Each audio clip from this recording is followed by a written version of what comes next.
बातमी अजित पवार यांच्या संदर्भात। अजित पवारांनी महिला पोलीस अधिकाऱ्याला धमकावल्याचा आरोप आणि या प्रकरणी महिला पोलिसासोबतच्या व्हायरल संभाषणावर अजित पवार यांनी स्पष्टीकरण दिले।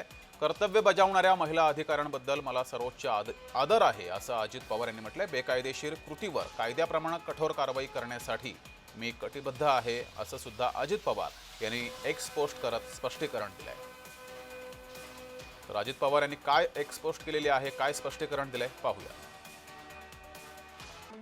सोलापुरातील पोलीस अधिकाऱ्यासोबतच्या संवादाच्या संदर्भात काही व्हिडिओ समाज माध्यमांवर प्रसारित होत आहेत। मी स्पष्टपणे सांगू इच्छितो की माझा उद्देश हा कायद्याच्या अंमलबजावणीमध्ये हस्तक्षेप करण्याचा नव्हता असं अजित पवार यांनी म्हटलंय। त्या ठिकाणी परिस्थिती शांत राहावी आणि ती अधिक बिघडू नये याची काळजी घेण्याचा होता असंही म्हटलंय। पोलीस दलाबद्दल तसंच धैर्यानं प्रामाणिकपणे कर्तव्य बजावणाऱ्या महिला अधिकाऱ्यांबद्दल मला सर्वोच्च आदर आहे असंही स्पष्टीकरण अजित पवार यांनी दिलंय। माझ्यासाठी कायद्याचं राज्य हे सर्वात महत्त्वाचं आहे असंही म्हटलंय।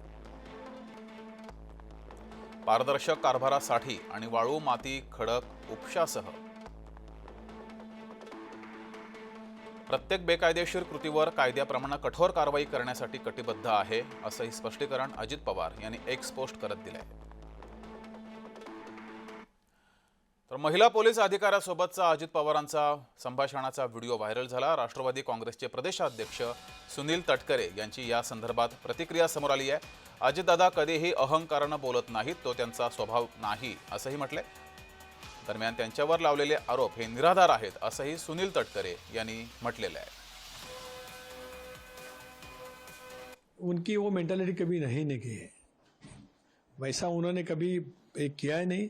उनका वॉइस नेचुरल वैसा है और वो पूछते हैं, वो बोलते हैं कि पब्लिक काम आए जरा देखो, बट उसमें कुछ गलत है ऐसा मैं तो नहीं समझता हूँ। जो आज दादा को क्रिटिसाइज कर रहे हैं, उन्होंने सब चीज़ देखनी चाहिए। पब्लिक का काम था क्या नहीं वो भी देखना चाहिए और उसके बाद दादा को क्रिटिसाइज करे। पॉलिटिकल क्रिटिसाइज करना आसान है किसी को भी।